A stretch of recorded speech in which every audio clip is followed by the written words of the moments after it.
인간은 저마다 지금이라는 짧은 순간만을 산다. 그 외에는 이미 다 살았거나 불확실하다. 모든 행위를 이 생의 마지막인 것처럼 하라. 안녕하세요. 따뜻한 책 한 잔입니다. 오늘 여러분에게 읽어드릴 책은 지금이 생의 마지막이라면, 지은이 기시미 이치로, 옮기니 전경아, 발행 영진닷컴, 발행일 2023년 11월 17일입니다. 2000년의 시간을 뛰어넘는 인생 고전, 명상록을 2000년 이후 최고의 베스트셀러 작가 기시미 이치로의 눈으로 재해석하다. 전 세계인들의 마음을 사로잡은 미움받을 용기의 저자 기시미 이치로가 아우렐리우스의 명상록을 새롭게 되짚어주는 책, 지금이 생의 마지막이라면이 출간되었습니다. 반복하며 겪는 일의 벽과 인간관계의 어려움 등 다양한 고민으로 괴로워하는 많은 사람들을 위해 어떻게 하면 삶의 위기를 받아들이고 극복할 수 있을지 그에 대한 힌트를 아우렐리우스의 명상록에서 찾아내었습니다. 이 책은 갑작스러운 질병의 선고와 어머니의 죽음 등 작가가 직접 겪은 체험과 고대 아우렐리우스의 철학을 거듭해 맞추면서 살아있는 철학으로서의 명상록을 친절히 해설했습니다. 살아있는 철학으로서의 명상록을 만나보시기 바랍니다. 그럼 지금부터 본문 일부를 낭독해드리겠습니다.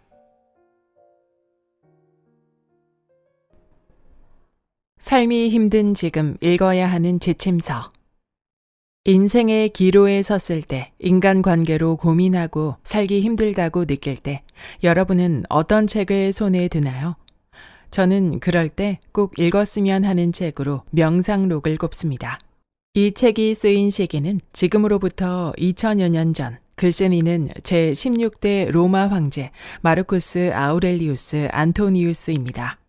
그는 절정기에 로마 제국을 통치했던 명군의 하나로 약 200년간 계속된 번영과 평화에 서서히 그림자가 들이우던 어려운 시기에 지도자 자리에 오른 현재였습니다. 명문가에서 태어난 아우렐리우스는 그 자질과 식견을 인정받아 18이란 어린 나이에 장래 황제로 지명받았습니다. 파격적 발탁에 부응하듯 공무에 헌신하여 39의 황제의 자리에 오르자 직접 군사를 이끌고 전선으로 향합니다. 전투에 몰두하는 동안 야영 천막 안에서 촛불에 의지하면서 어떤 때는 궁전에 머무르면서 써 내려간 것이 명상록입니다. 이 책은 전황과 전국의 어려움을 토로한 일기도 아니고 자신의 무용과 제왕학을 논한 글도 아닙니다. 황제가 쓴 글이라고 하니 높으신 나리가 높은 곳에서 훈계하는 글인가 싶어 꺼리는 사람도 있겠지만 그런 책이 아닙니다. 앞뒤 맥락도 없이 자신의 생각을 토해내듯 오직 자신의 내면을 들여다보고 성찰하고 자기를 다스리는 말을 적어놓은 수기이자 개인적 노트입니다. 아우렐리우스는 황제의 지위도 궁정에서의 화려한 삶도 바라지 않았습니다. 그는 소년 시절부터 철학에 깊이 빠져 있었습니다. 황위에 오르며 학문으로서 철학을 탐구하는 길은 막혔지만 대신에 바쁜 공무 시간을 쪼개 성찰하면서 철학이 제시하는 길을 실천하려고 스스로를 채찍질했습니다. 모든 것은 덧없다. 기억을 하는 것도, 기억의 대상이 되는 것도. 너는 머지않아 모든 걸 잊으리라. 그리고 너에 관한 모든 것도 머지않아 잊혀질 것이다. 다행히도 아우렐리우스의 이 예언은 빗나갔습니다. 잊혀지기는커녕 그의 이름과 말은 시공간을 뛰어넘어 수많은 사람의 기억에 아로 새겨지며 끊임없이 그 마음을 비추고 있습니다. 보편적 진리가 살아있는 말로 쓰여 있고 특히 시대와 국가, 지역 차이를 넘어 누구나 공감하며 읽을 수 있으며 어느 시대든 그 시대에 지금에 통용되는 내용이기 때문이겠죠. 행간에서 고뇌가 배어나면서도 앞으로 나아가려는 자세가 느껴지는 이 말들은 힘든 세상을 살아가는 힌트가 되어줍니다. 일에 쫓겨 행복을 느끼지 못하는 사람의 눈에는 철학을 사랑하면서도 정무에 쫓겨 이상과 현실 사이에서 갈등하는 아우렐리우스의 모습이 자신과 겹쳐 보일 것이고, 모략과 배신으로 괴로워하던 그의 말은 경쟁 사회 속에서 불신과 고독에 시달리는 사람에게 위로가 되어줄 것입니다.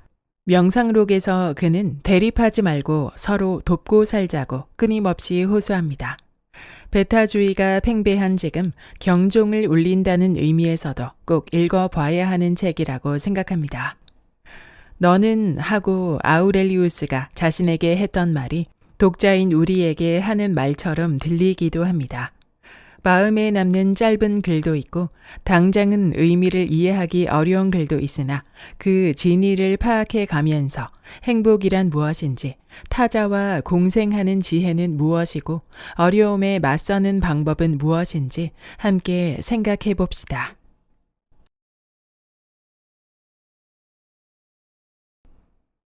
지금을 산다. 설령 내가 3,000년을 산다 한들, 3만 년을 산다 한들 기억하라. 누구나 지금 사는 삶 외에 다른 삶을 사는 것이 아니며 지금 놓쳐버린 삶을 사는 것이 아니라는 것을 말이다. 오래 살든 짧게 살든 사는 것은 똑같다는 말이다. 지금이란 시간도 모든 사람에게 동등하게 주어지며 놓치는 것도 마찬가지다. 다만 지금을 놓치는 것은 순식간이다. 과거와 미래의 삶을 놓칠 수 없기 때문이다. 잊지도 않은 것을 어떻게 놓칠 수 있단 말인가. 2-14 과거도 미래도 없는데 잊지도 않은 것을 잃어버릴 수는 없습니다. 인간은 저마다 지금만을 사는 동시에 지금만을 잃는다. 12-26 이렇게 생각하면 인생을 얼마나 오래 사느냐는 문제가 되지 않습니다. 인간은 저마다 지금이라는 짧은 순간만을 산다. 그 외에는 이미 다 살았거나 불확실하다. 3-10 과거는 이미 다 살아서 이제 어디에도 없습니다. 미래도 어떻게 될지 아무도 모른다는 점에서 불확실합니다. 내일이라는 날이 상상한 대로 흘러가는 것은 결코 아닙니다. 인간은 이 지금의 아주 짧은 순간만을 산다고 아우렐리우스는 말합니다. 모든 행위를 이 생의 마지막인 것처럼 하라. 2-5 다른 곳에서는 좀 더 구체적으로 지금 당장 이 세상에서 사라져 버릴 사람처럼 어떤 일이든 행하고 말하고 생각하라 라고 말합니다. 나이가 들거나 생명에 치명적인 병을 앓고 나면 벚꽃을 보는 것도 올해가 마지막일지도 몰라. 가족들과 여행할 수 있는 것도 이게 마지막일지도 몰라 라는 생각이 스치기도 합니다. 명상록의 말에서 모든 것이 덧없고 항상 변한다고 보는 무상관의 사상을 느끼는 사람도 있겠지만 그가 말하는 지금 당장 이 세상에서 사라져버릴 사람처럼 사는 것의 주된 목적은 지금 할 수 있는 일을 최선을 다하면서 이 인생에 적극적으로 사는 자세를 보여주는 것이라고 저는 생각합니다. 내가 이런 꼴을 당하는 것도 당연하다. 오늘 선해지기보다도 내일 선해지려 하기 때문이다. 8-22 이런 꼴을 당하다가 정확히 뭘 말하는지는 모르겠지만 오늘이란 날밖에 없을지도 모르는데 인생을 미루는 사람이 있습니다. 사람은 과거에서도 미래에서도 행복해질 수 없는데도 지금밖에 살 수 없다는 것을, 지금밖에 행복해질 수 없다는 걸 잊기 때문입니다.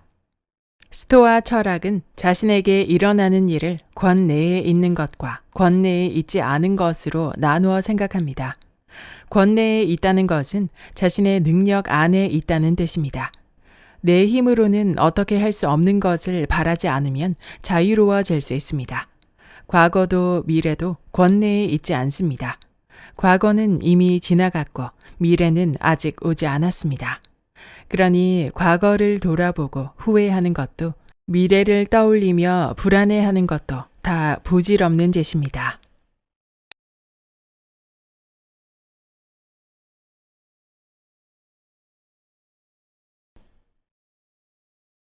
슬픔과 고난 속에서 자신을 잃지 않는다.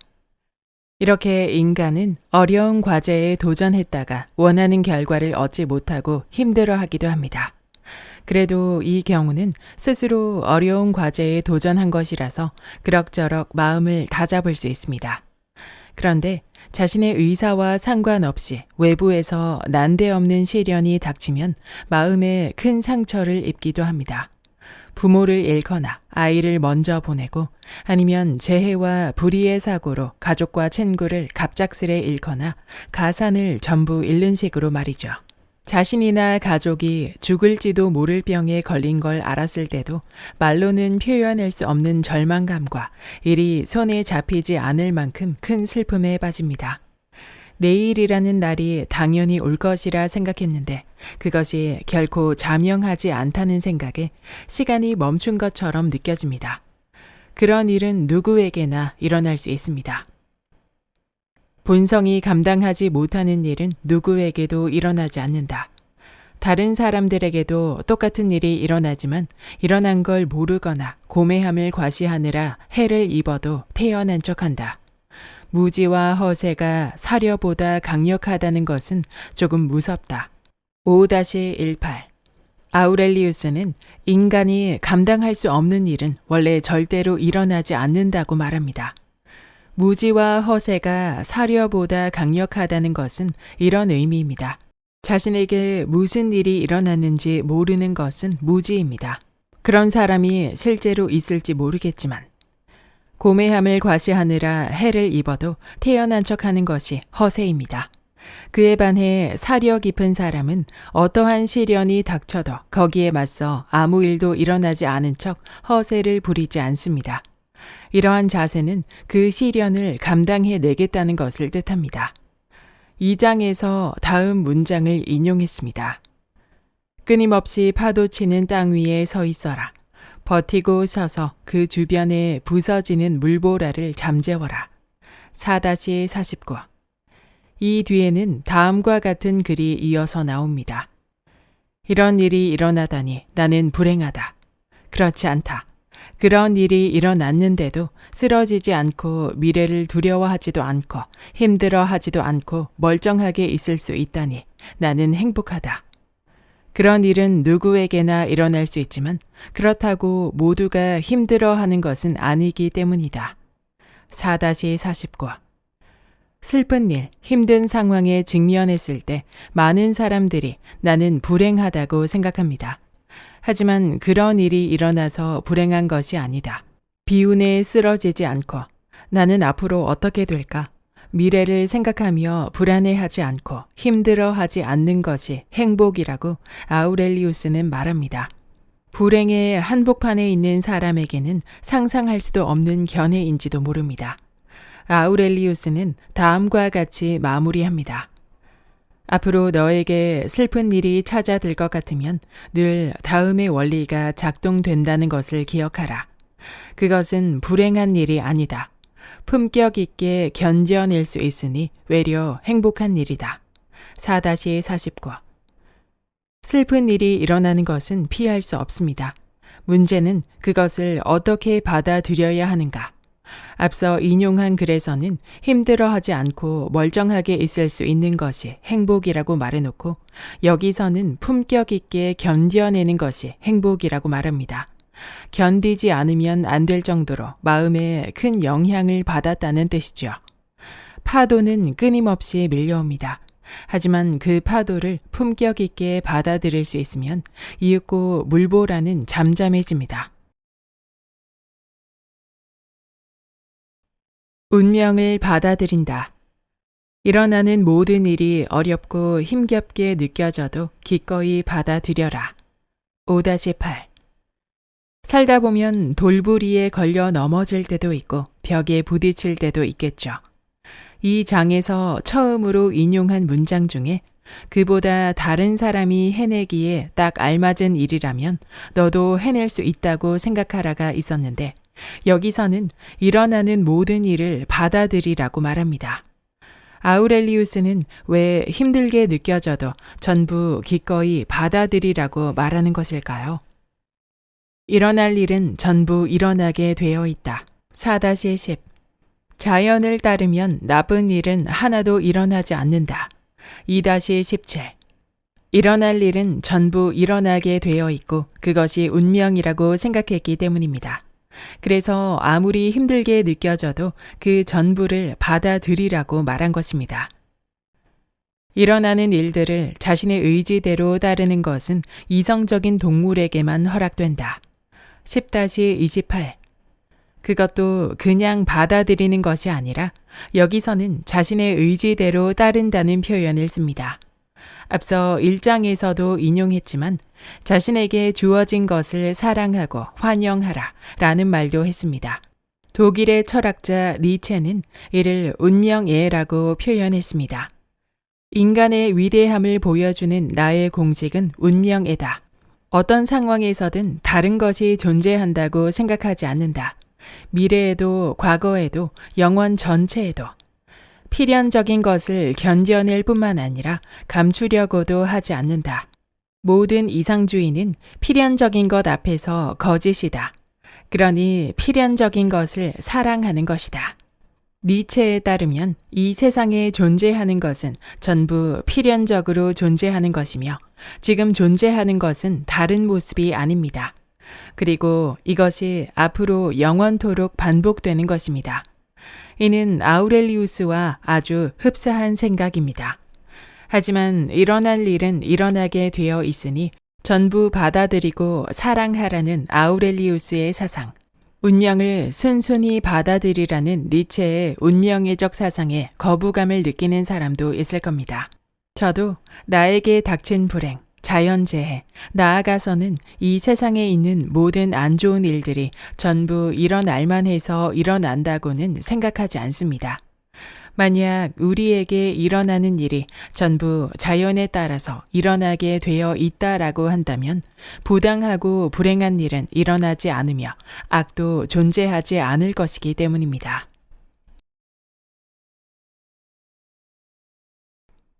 칭찬을 바라지 않는다. 타자에게 칭찬을 바라지 않는 아우렐리우스의 자세는 칭찬하는 것을 교육 방법으로 권장하는 오늘날 새롭게 보입니다. 누군가에게 친절을 베풀 때 그 사람이 감사할 것을 계산에 넣는 사람이 있다. 또 그런 건 아니지만 자신이 한 행동을 기억하고 상대를 마음속으로는 채무자로 보는 사람도 있다. 그런가 하면 아무것도 의식하지 않고 행동하는 사람도 있다. 그 모습이 꼭 포도송이를 주렁주렁 맺은 뒤에는 더 이상 아무것도 바라지 않는 포도나무와 닮았다. 5-6 상대를 마음속으로 채무자로 보는 사람도 있다는 게 무슨 의미인지는 자신이 누군가에게 잘해준 것을 잊지 않는 사람, 은혜를 베풀어준 사람을 생각해 보면 알 수 있습니다. 이런 사람은 다른 사람에게 받은 건 금세 잊어버립니다. 아름다운 것은 무엇이든 그 자체로 아름답다. 칭찬이 자신이 아름다워지는 데 일조하지 않으며 그냥 거기에 끝난다. 칭찬을 받는다고 해서 더 악해지지도 더 선해지지도 않는다. 4-20 칭찬을 받았다고 해서 가치가 높아지는 것은 아닙니다. 자신이나 자신의 행위의 가치는 평가와는 아무 관계도 없습니다. 하지만 경쟁사회, 약육강식의 시대에 아우렐리우스가 말하는 포도나무처럼 지낼 수 있는 사람은 많지 않을 것입니다.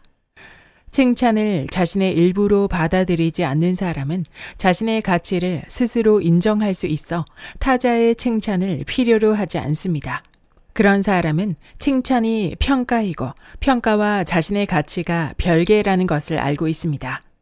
평가받았다고 해서 자신의 가치가 높아지지 않으며 반대로 평가를 받지 못하고 심지어 비판을 받았다고 해서 자신의 가치가 낮아지지 않는다는 것도 잘 알고 있습니다. 최근에는 직장 내 괴롭힘이 문제가 되면서 야단치는 것을 대놓고 괜찮다고 하는 사람은 줄어든 모양이지만 칭찬을 여전히 중요한 덕목으로 꼽으며 가정과 학교만이 아니라 기업에서도 칭찬으로 성장시켜야 한다고 주장하는 사람들이 있습니다. 하지만 칭찬받고 성장한 사람은 자신의 가치, 자신의 행동 가치를 잘 알지 못합니다. 황제 아우렐리우스도 곁에서 그를 찬양하며 들러붙는 사람이 많았을 겁니다. 이런 글을 남긴 것도 때로는 칭찬에 마음이 흔들렸다는 뜻이겠죠. 하지만 속이 훤히 들여다 보이는 말이 덧없다는 것을 잘 알고 있었을 것입니다.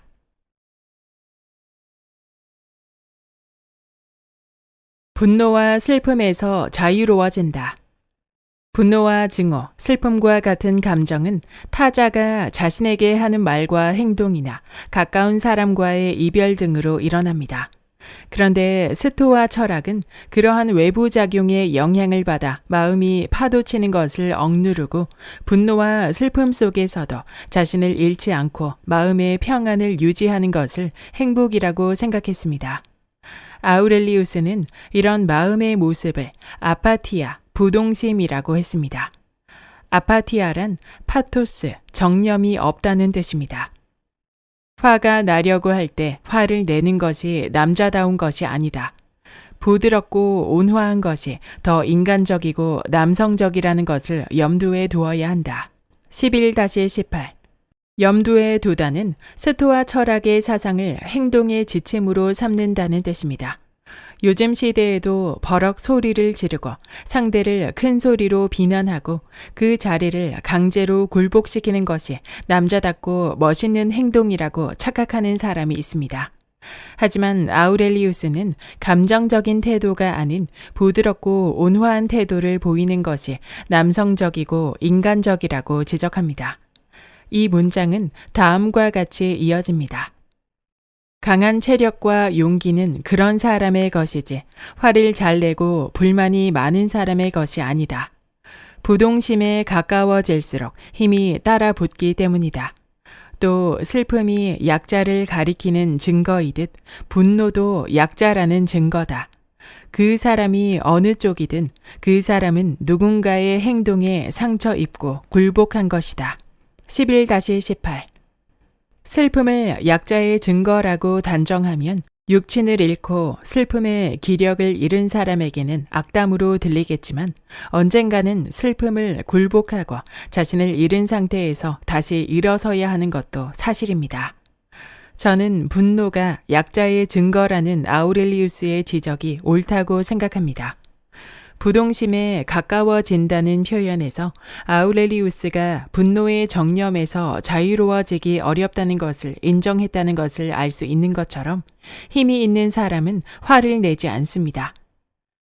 정념에서 자유로운 정신은 요새와 같다. 왜냐하면 인간에게는 이보다 나은 난공불락의 요새가 없어 거기로 피하면 이후 흔들리지 않는 사람으로 살아갈 수 있기 때문이다. 그러니 보지 못한 사람은 무지하고 보고도 피하지 않은 사람은 불행하다. 8-48 분노, 증오와 같은 정념에서 자유로워지기 위해서는 주변 사람이 무슨 말을 하고 무슨 행동을 하건 마음이 술렁거리거나 날뛰지 않습니다. 또 타자가 무지해서 잘못을 저질렀다고 생각하면 분노에서도 자유로워집니다. 물론 정념에서 자유로워지기는 쉽지 않지만 내 안에 정신의 난공불락의 요새가 있다는 것을 알고 정념에서 자유로워지려는 사람, 다시 말해 아파티아가 되려는 사람과 그렇지 않은 사람은 마음의 자세가 완전히 다르겠죠. 그렇다면 실제로는 어떻게 하면 좋을까? 아우렐리우스는 다음과 같이 말했습니다. 판단을 하지 마라. 그러면 해를 입었다라는 판단도 하지 않을 것이다. 해를 입었다고 판단하지 않으면 해를 입었다는 일 자체도 없어질 것이다. 4-7 설령 타인이 자신을 험담한다고 해도 그걸로 당장 자신이 해를 입는 것은 아닙니다. 자신이 누군가에게 해를 입을 것이라고 생각하는 사람은 어떤 말이나 행동도 그것을 입증하는 것으로 보입니다. 타인이 뭘 하든 바라는 건 아무것도 없다. 2-17 타인은 자신의 기대를 채워주기 위해 사는 게 아닙니다. 그런데 기대했다가 다른 사람이 그 기대를 채워주지 않을 때 분노를 느끼기도 합니다. 화내는 것에 대해 말하자면 아우렐리우스는 분노를 누를 수 있고 컨트롤할 수 있는 것으로 보지 않았습니다. 그 대신 득실의 관점에서 분노가 득이 되지 않는다는 것을 알면 분노에서 자유로워질 수 있다고 생각했습니다. 앞에서 본 요새도 땅 위도 정념에서 자유로워진 자신을 상상하고 쓴 것일 테죠.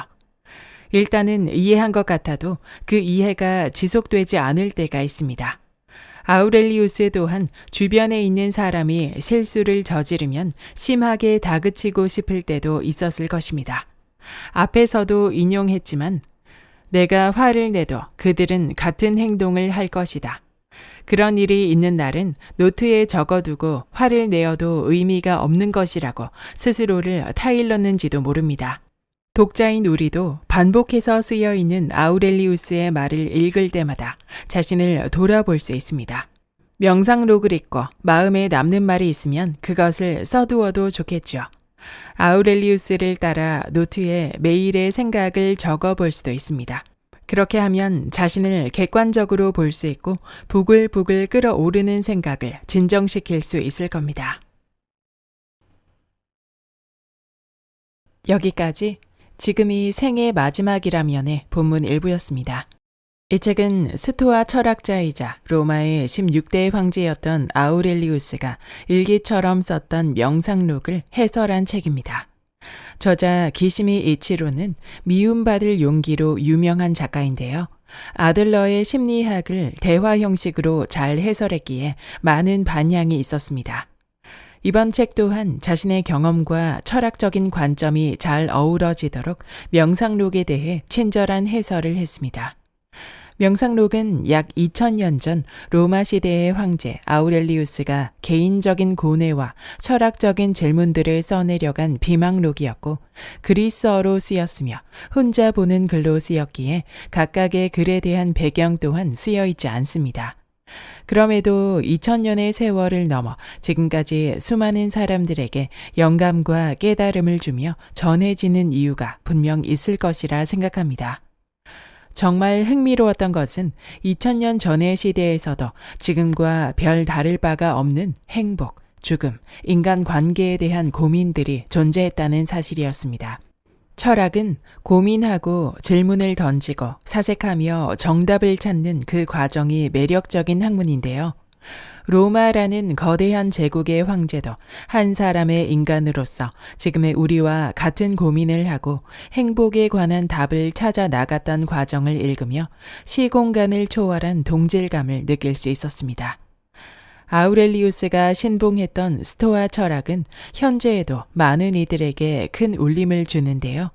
이 책을 통해 심플하고 쿨한 스토아 철학의 매력을 다시 한번 느낄 수 있었습니다. 여러분도 이 책을 통해 지금 이 순간의 행복에 대해 발전적인 고민을 해 나갈 수 있길 바랍니다. 구독과 좋아요와 댓글은 큰 힘이 됩니다. 다음 영상에서 만나요.